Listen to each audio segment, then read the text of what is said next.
Hey guys, welcome back to Culinary Medicine. I'm Amy and today we're in my kitchen and I'm going to be fermenting again. Today I'm going to be working on a traditional dill pickle. I have already made the brine, which is 6 tablespoons of salt to a half gallon of water. Again, when I made this, I used warm water and Himalayan pink salt. It's a good idea to use sea salt. The one salt that you do not want to use is iodized salt. So stay away from the iodine in your salt. The other thing that has been noted, and I haven't tried it, is pickling salt can actually be quite harsh for the ferments. And so even though pickling salt is traditionally used for pickling, the preferred taste, a lot of people that I've read about, and I've always used Himalayan pink salt. Next time I'll probably buy Redmond sea salt as well, which is collected in Utah from an old seabed. In any case, the sea salts do have minerals. So there is a lot of minerals in the salt in addition to the sodium that you'll find. So anyway, I already made the brine and let it come to room temperature. I did that earlier. I also already boiled my rocks. Okay guys, so I went rock hunting this morning since I don't have any more weights. All of my weights are being used in other ferments. So here they are. I don't know if you can see this. Raise it up. So I went rock hunting, so I have those for weights. I'm going to put these on the stovetop. Turn on the heat high, and I'm going to let them boil for 10 minutes to make sure they're nice and disinfected, and this way I can use them for weights in my ferments that I'm going to be making later this afternoon. And that's all you need to do. So I'm making the brine for the cucumber pickles, and you need a little bit more salt when you make cucumber pickles. And for today, I'm using the Himalayan pink salt that I've been using in my other fermented recipes. And I took 6 tablespoons of the Himalayan pink salt to 1/2 gallon of water. Now, if you have filtered water or natural spring water, that is, the ideal water to use. But I've been using tap because I haven't had a water filter put on in my apartment. So basically, I add the salt to the water and I just give it a shake.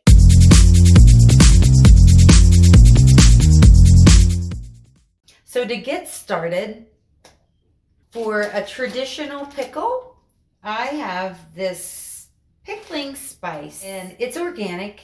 In it, it has dill seed, yellow mustard seed, coriander seed, bay leaves, some cinnamon, chili flakes, an organic allspice. Of course, this is all organic. There's some ginger, black pepper, and organic cloves. So what I'm going to do with this pickling salt is I'm going to put a couple tablespoons. I may even put 3 tablespoons in the bottom. 3 heaping tablespoons in the bottom of my quart mason jar.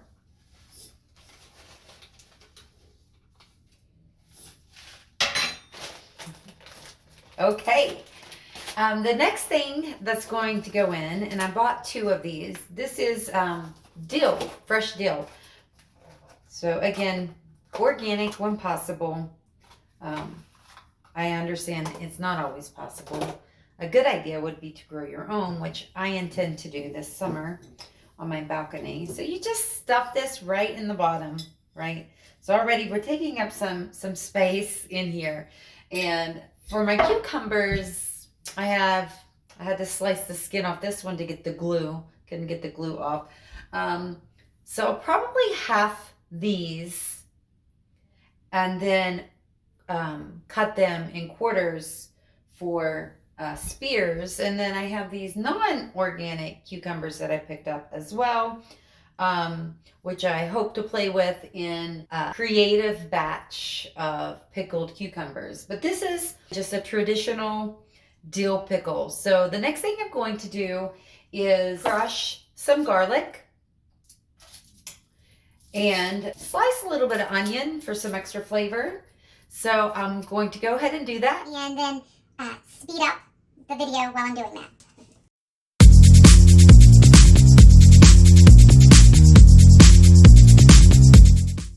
So this garlic is crushed. And again, like in previous videos, I'll just let this rest here for a little bit. I have 4 cloves of garlic here. I think that should be good for now. We'll just toss those in the bottom.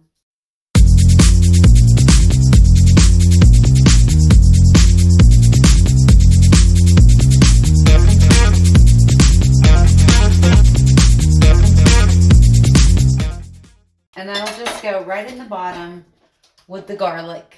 All right. So now we have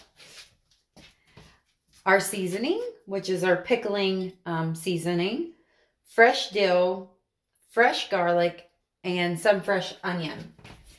And at this point, I will just chop.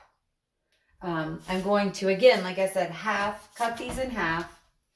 Use this little ceramic knife. It's a Kyocera. Mentioned this brand before.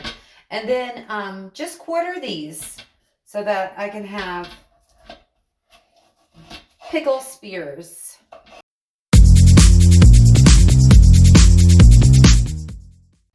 See? I want to eat this now, but I need them for my pickles. So once you have those, you begin to just lay these in like so.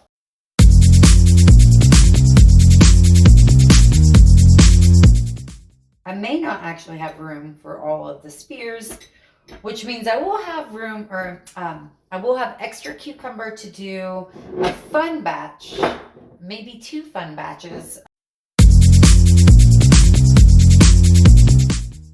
Generally, you would want a little bit more head space than this, because what happens is when you put the brine on and then the cap on, it expands as it begins to ferment and effervesce and give off the gas. The CO2 is released.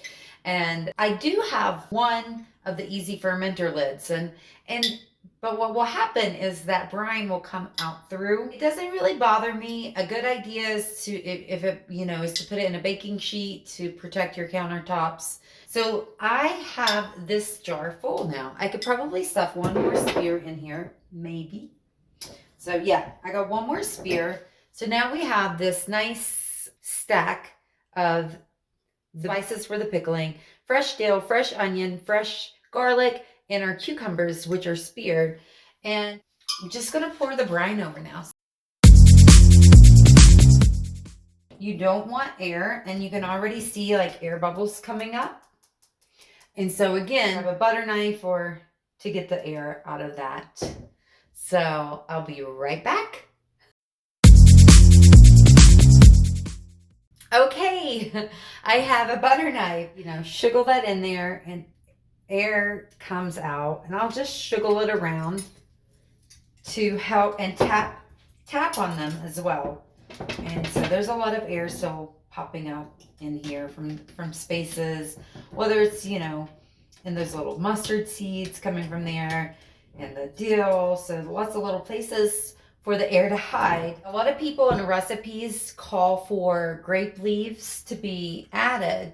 And so the grape leaves you can just use as sort of a cover. The grape leaf, it's multifunctional. So it does help keep the cucumbers in the brine, but it also provides tannins, which the tannins can be found in other leaves. You can even pull oak leaves and use those, but apparently I haven't ever tried that. They have a lot of tannins and can really make your brine and your pickle go very bitter. I went to the grocery store and I looked for grape leaves. Apparently those are nice and subtle. Couldn't find them, so I did look up. I know tea leaves can also work, and a lot of people don't really like the flavor of the tea leaves. However, this is yerba mate. I'm just gonna put probably like 1 tablespoon of this yerba mate green leaf because it does have enough tannins to help keep this. I just put that on top there. Should have put it in the bottom, forgot to do that. But anyway, it really doesn't matter. So I'm just gonna put that on top. Then I'm gonna put my stone in to keep everything under solution. So I'll just place it on top, give it a press, and you can see it didn't really go over. And I'm just going to, since this one's all the way up at the top, just going to use the lids that came with these. I just barely, like, loosely put that on. Probably we'll just keep this on the countertop to keep an eye on it.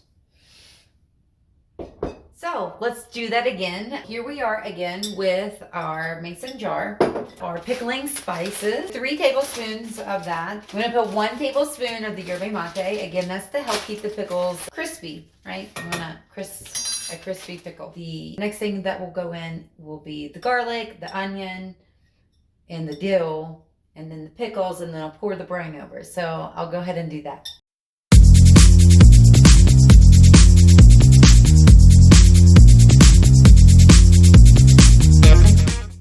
I made extra brine because that's the other thing.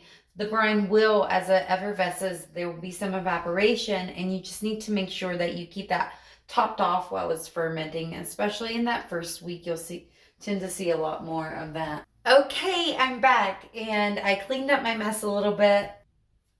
I have these 2 large cucumbers. I want to have a little fun with what's left over. So I have this tea that is a saffron Maui Mango tea. It has pineapple, orange slices, mango, safflower, strawberry fruit granules, hibiscus flower, marigold petals. So it just sounded really lovely. And I thought a mango sort of cucumber pickle sounded really good. So I'm going to give it a try and see what happens. What I'll do is I'll take this organic cucumber, what I have left over, and go ahead and quarter this one and chop it up into, little pieces, which you'll see. And then in the bottom of that jar, I'll add this and the tea leaves. So I'm going to go ahead and grab a smaller jar, mason jar that I have, and get the tools and get the chop in, and let's see what happens.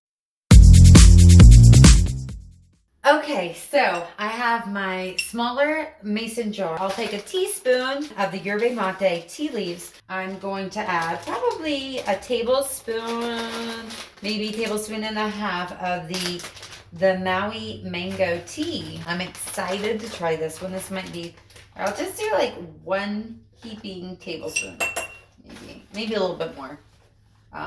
This is, so when you are fermenting and wanting to add flavors, fresh fruit sometimes can, I haven't tried it, but from what I read, can sometimes not ferment well. However, dried fruit does ferment well.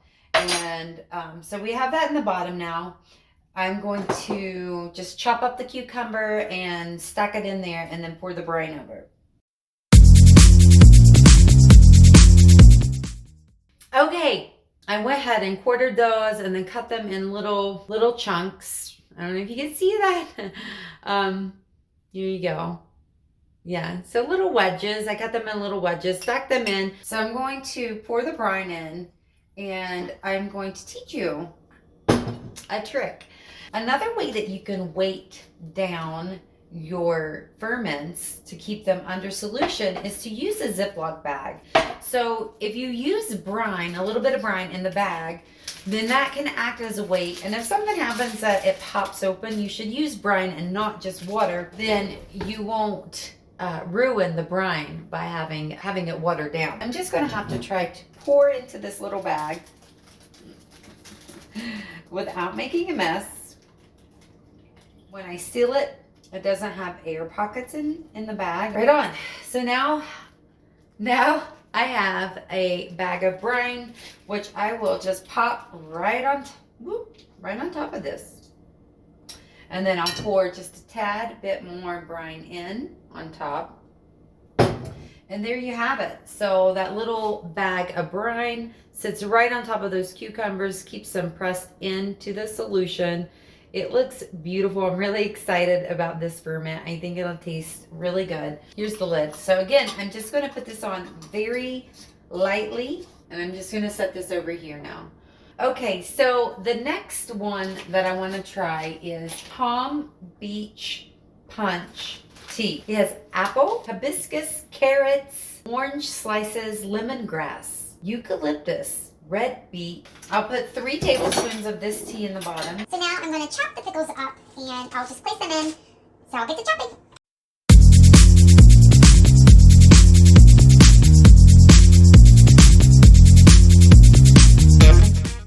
We're just going to pour the brine over.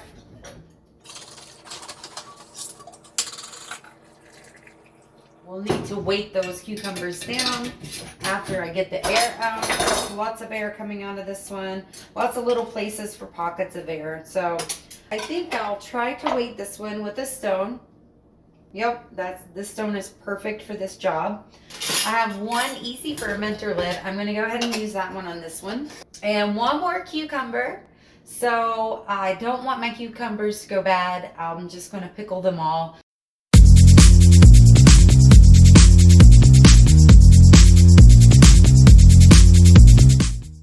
So that's it. We're just going to put this little cap on loosely again.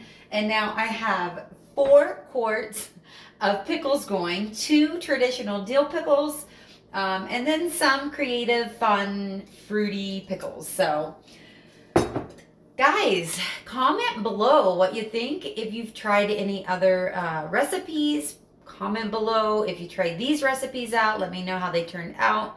And once they're pickled, I'll follow up with you guys on the fruity ones and let you know how they turned out. All right. Thanks for joining me. I'll see you next time. If you haven't already, like and subscribe to the channel for more content coming to you weekly. All right, guys. Bye now.